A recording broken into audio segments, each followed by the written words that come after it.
Welcome to the debate. Today we're wrestling with the profound and really complex legacy of one of the 20th century's most pervasive inventions, the modern credit card.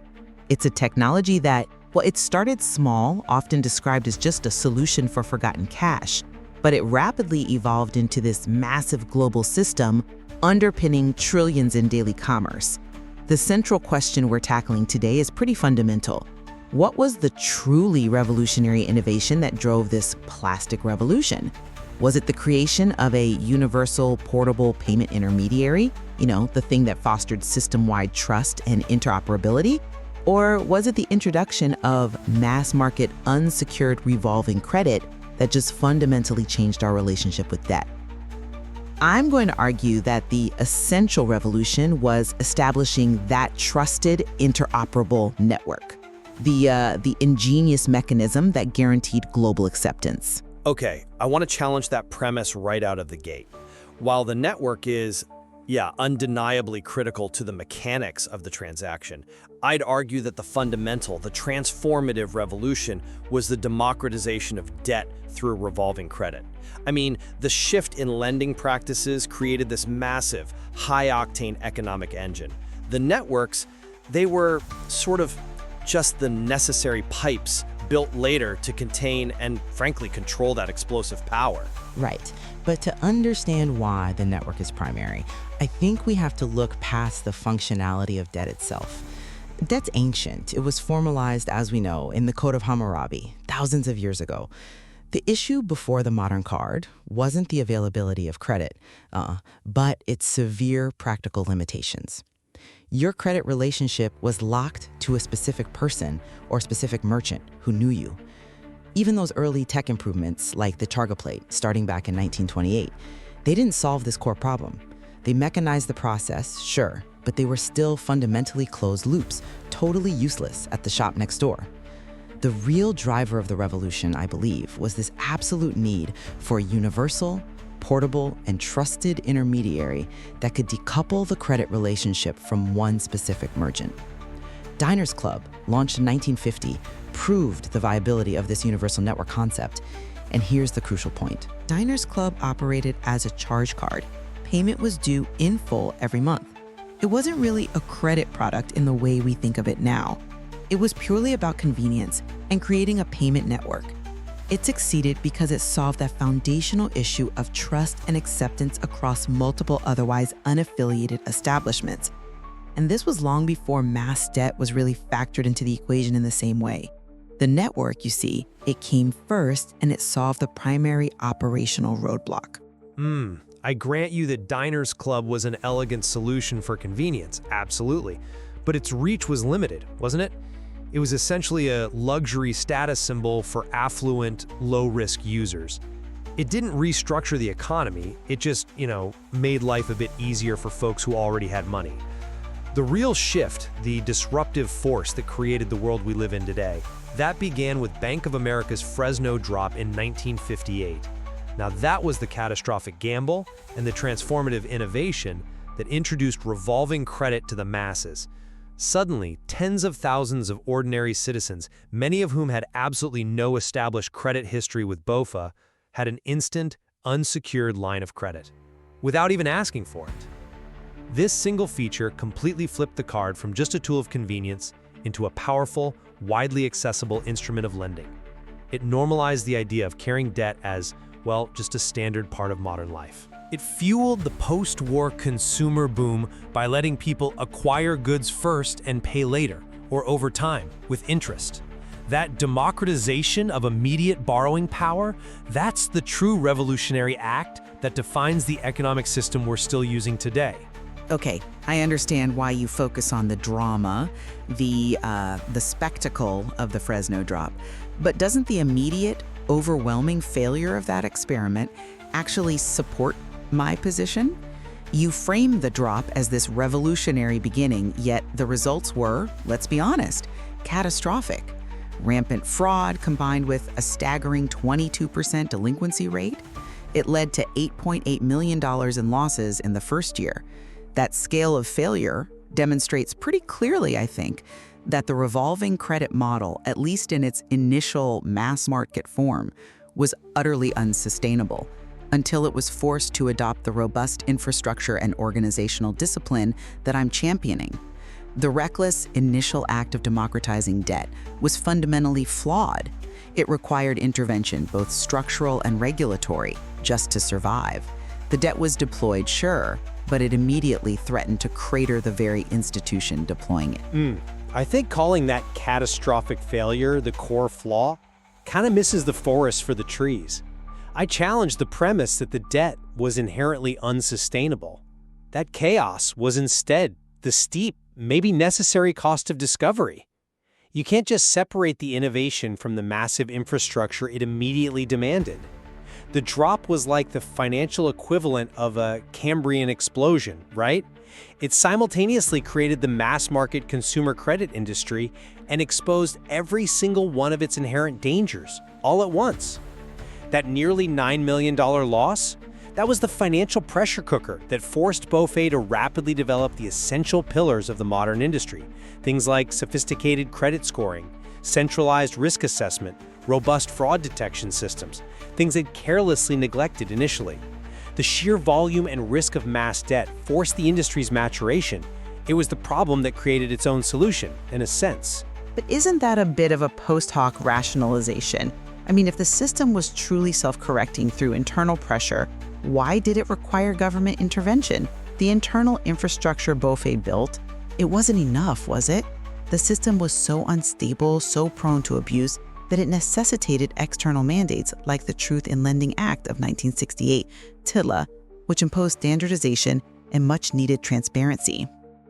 If the revolution's foundation, this mass debt, was so powerful and defining, why did it need the government to step in and save it from itself by mandating things like APR disclosure and banning the mass mailing of unsolicited active cards in 1970? I actually see those regulatory changes as the strongest evidence for my case. The very fact that the federal government had to step in with such sweeping legislation to stabilize the market proves the scale of the revolution was the democratization of debt itself. TILA wasn't just fixing some minor system failure.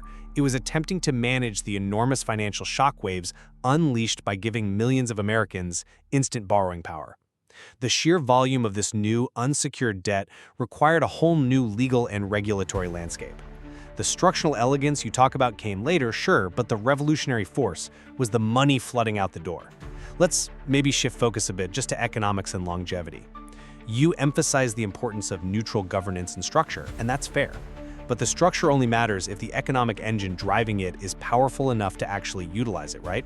The longevity and the truly massive scale of Visa and Mastercard today rely fundamentally on the profit structure enabled by revolving credit. I mean, think about the incentives. Why do people use cards today? Often it's rewards programs. Over 40% of consumers cite rewards as their primary motivation. And those programs, cashback, travel points, all that stuff, they are not supported by tiny little interchange fees from convenience users. They are financially dependent on the substantial interest and fees paid by the millions of consumers who carry a balance month to month. The ability to lend and collect interest, that's the financial fuel. The network is just the highly efficient delivery mechanism for that profitability. Okay, I see the power of that economic engine, I do. But I would argue that engine couldn't possibly have scaled beyond California, let alone globally, without the ingenious organizational infrastructure that D. Hawk established in 1970. Bank of America had to relinquish control of its Bank Americard licensing program precisely because the licensee banks, who were its competitors, deeply distrusted a system owned by their main rival. That was the deadlock. Hawk's solution, what he called the Chordic structure, this decentralized, member-owned corporation, it was revolutionary because it solved that paradox. How do you get fierce competitors to cooperate? They created a neutral utility that all banks could trust and participate in. And the rebranding to Visa in 1976, that was a critical strategic move.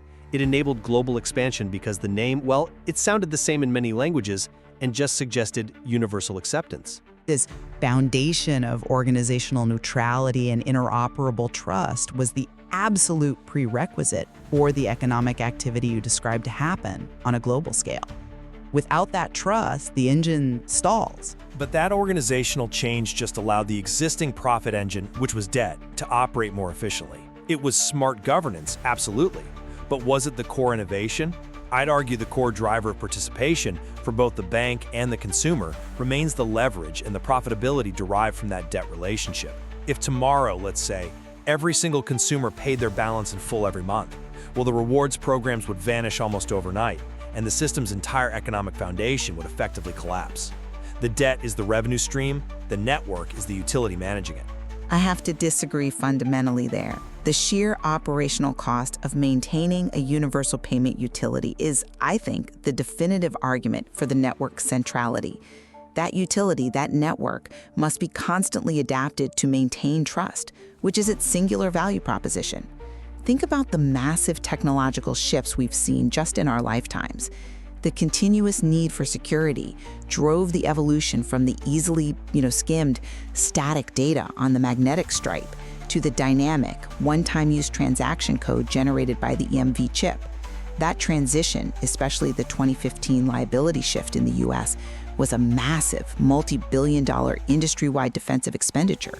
This continuous, incredibly costly technological effort to secure the payment mechanism itself proves the centrality of the intermediary role. Fraud fundamentally attacks the network's integrity, and every technological leap from tokenization to biometrics is designed first and foremost to protect the integrity of the transaction flow.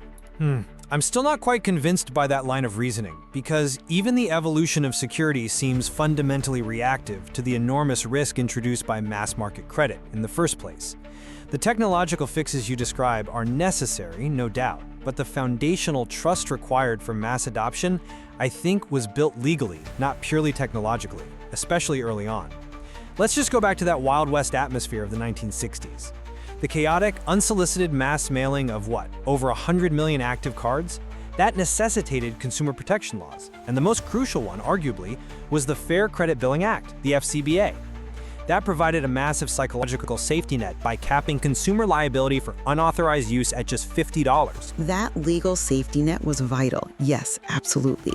But it doesn't diminish the role of technology, does it?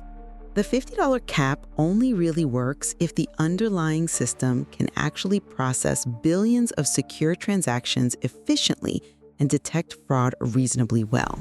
That cap created the necessary confidence, I agree. But the network's technological prowess, its ability to defend against fraud in real time, to keep improving, is the operational reality that sustains that confidence day to day. The shift to EMV, for instance, was essential not just for security theater, but for maintaining the low interchange fees that banks rely on, which themselves depends on minimizing fraud rates across the entire network.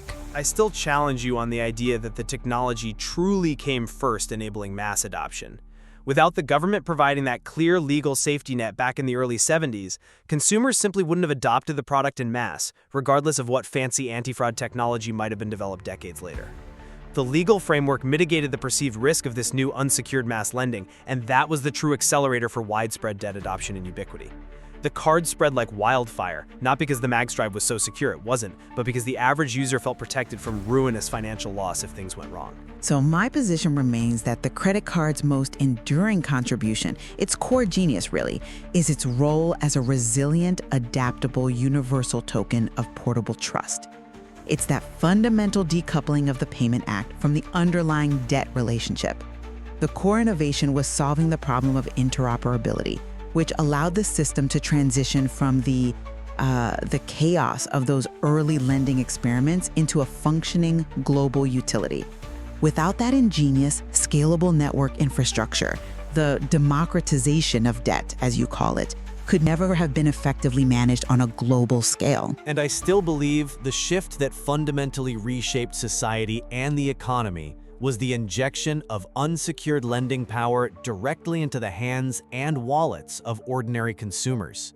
The plastic card is merely the physical manifestation and, increasingly just a digital token of that democratization of debt.